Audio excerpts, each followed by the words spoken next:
여러분 안녕하십니까, 진성호입니다. 오늘 새벽 윤석열 국민의힘 대통령 후보의 당선이 확정되면서 이제 윤석열 당선인의 위상이 확 달라졌습니다. 너무나도 많이 달라집니다. 특히 지금 문재인 대통령의 청와대는 이제 윤석열 당선인과 그 주변에 정권을 인수하는 작업에 들어갑니다. 실제 오늘 유영민 청와대 비서실장과 이철희 정무수석이 윤석열 당선인을 예방했습니다. 그런데 이게 문재인 대통령 본인이나 청와대에 있는 사람들한테는 참으로 힘들고도 굉장히 두려운 작업입니다. 저도 과거 이명박 대통령이 당선됐을 때 인수위에 전문위원으로 참여한 적이 있습니다. 그때 청와대 인사가 저를 찾아오게 됐습니다. 제가 뭐 상당히 힘이 있는 줄 알았나 봅니다.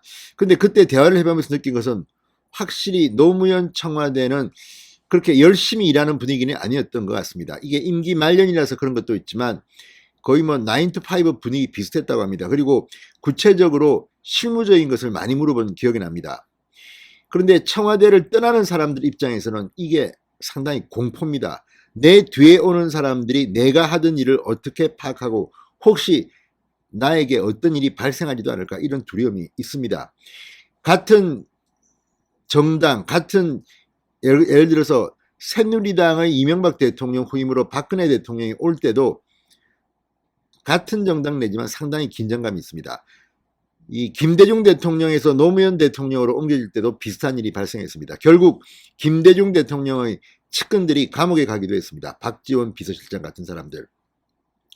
그래서인지 오늘 윤석열 당선인을 예방한 유영민, 이철희 두 사람의 태도는 상당히 저자세였습니다. 뿐만 아니라 이철희 수석 뭐 굉장히 친한 것처럼 뭐 장제원 의원 뭐 이렇게 했다는데 이게 다 그런 겁니다. 오늘 유영민 실장이 상당히 중요한 이야기를 몇 가지 했습니다. 이제 윤석열 당선인은 필요하면 문재인 정권의 장관들도 불러서 보고를 받을 수가 있습니다. 물론 보고 내용의 진정성 같은 것을 떠나서 이제 그럴 위치에 온 겁니다. 자, 지금 대통령 인수에 관한 법에 따르면 오늘부터 윤석열 후보는 하루 만에 엄청나게 위상이 변합니다. 어떤 일이 벌어지고 있을까요? 진성호의 직설 시작합니다. 방송에 앞서 아직 진성호 방송에 구독자가 아니신 분은 붉은색 구독 버튼 눌러주십시오. 더 좋은 방송으로 보답하겠습니다. 사실 대통령은 당선인 시절이 제일 힘이 셉니다. 앞으로 대통령에 취임하면 어떤 일을 할지 전부 다 공포로 봅니다. 특히 정권이 반대 진영으로 넘어갔을 때는 더 그렇습니다. 지금 문재인 청와대가 그런 것 같습니다. 자, 문재인 대통령과 오늘 윤석열 당선인이 오전 9시 10분쯤 이 전화 통화를 했습니다. 문 대통령이 먼저 전화를 걸었습니다. 자, 정치적 입장이 달라도 정부는 연속되니 조만간 직접 만나자 새 정부가 공백 없이 국정 운영을 잘하도록 지원하겠다고 말했습니다. 윤석열 당선인은 많이 가르쳐달라, 이런 실 안에 회동이 이루어지길 바란다고 답했습니다.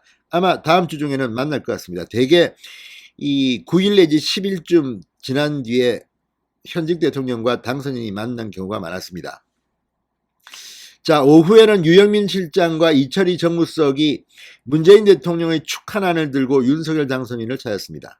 자, 과거에 문재인 대통령 오세훈 서울시장이 당선된 뒤에 축하난을 늦게 보냈습니다. 아무튼 그때는 굉장히 속이 불편하고 내가 임기도 많이 남았고 뭐 그랬는지 모르지만 이제 다릅니다. 문재인 대통령은 이제 곧 나가는 겁니다. 나가기 전에 뒤가 조금 찝찝합니다. 사람이 그렇습니다. 자, 유영민 실장, 윤 당선인이 보고를 받으셔야 할 일이 있으면 말씀을 하시라. 그리고 충분히 협조를 잘해드리는, 그러니까 이제 윤 당선인은 청와대 인사든 장관들이든 문재인 정권의 사람들도 불러서 보고받을 수가 있습니다. 왜? 문재인 대통령도 말했지만 정권의 연속선입니다. 자, 윤석열 빠른 시일 내에 한번 대통령님 뵙고 또 뵙고 나서 일하다가 또 잘 모르는 게 있으면 연락도 좀 드리고 이렇게 합시다. 참, 검찰총장으로 임명받은 윤석열이 이제 대통령에 대해서 청와대에 들어갑니다. 그런데 윤석열 당선인은 청와대에 들어가 살지는 않겠답니다. 자, 이철희 수석과 장제원 당선인 비서실장을 핫라인으로 삼아 이제 소통하기로 약속을 했다고 합니다. 이 핵심 국정 현안에 대한 철학이 완전히 다릅니다. 그리고 당선 때는 전 정권 수사 발언 등으로 감정의 골이 남아 있습니다. 자, 어떻게 될까요? 근데 지금 화두는 통합이기 때문에 당분간은 뭐 그런 일이 있겠습니까? 그러나 윤석열 대통령이 당선된 뒤 법무부 장관을 임명하고 또 법무부 장관이 검찰 인사를 하고 이러면 앞으로 어떤 일이 벌어질지 모릅니다. 원칙대로 하면 됩니다. 아마도 민주당은 윤석열 당선인이 대통령이 된 뒤 법무부 장관 인사청문회를 세게 할 겁니다. 한번 두고 보십시오. 자, 그러면 왜 이렇게 윤석열 후보가 말하고 비서실장 유영민이 말했을까요? 당선인 신분이 되면 정말 하루 만에 확 달라지는 겁니다.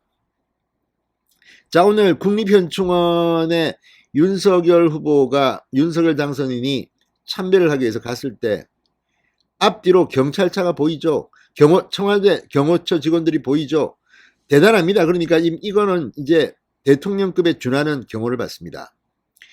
자, 윤석열 당선인이 차에 올라타자 경호원들도 앞뒤로 배치된 방탄 차량에 빠르게 올라타 당선인 차량을 에워쌉니다.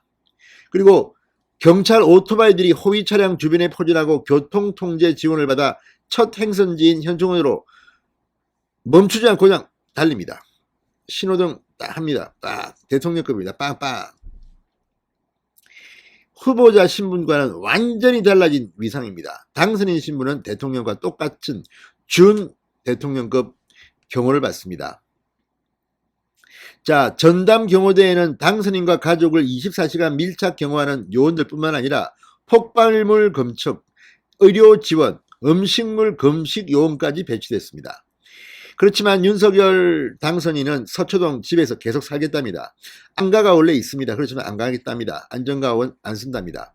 필요할 때는 헬리콥터, 전용기 다 쓸 수 있습니다. 자, 대통령직 인수에 관한 법률에 따라 정권 인수를 위한 권한은 상당합니다. 취임하기 전이라도 국무총리와 국무위원 후보자를 지명하고 국회의장에게 인사청문회 실시를 요청하는 등 차기 정부 인사권을 행사할 수가 있습니다. 국정에 관여하는 것은 금지되어 있지만 장관들의 현안 보고를 받고 주요 정책을 청와대와 협의할 수도 있습니다. 그러니까 사실상 대통령 당선인 신분 때 문재인 대통령에게 야, 이거 코로나 이거 빨리 합시다 해! 뭐 이렇게 협의할 수 있다는 겁니다. 어쨌든 오늘 새벽 참 개표 방송 보느라 또 저는 유튜브 방송하느라 잠도 별로 못 잤습니다만 참으로 의미있고 보람있는 하루였습니다. 진성호의 직설이었습니다. 여러분 감사합니다.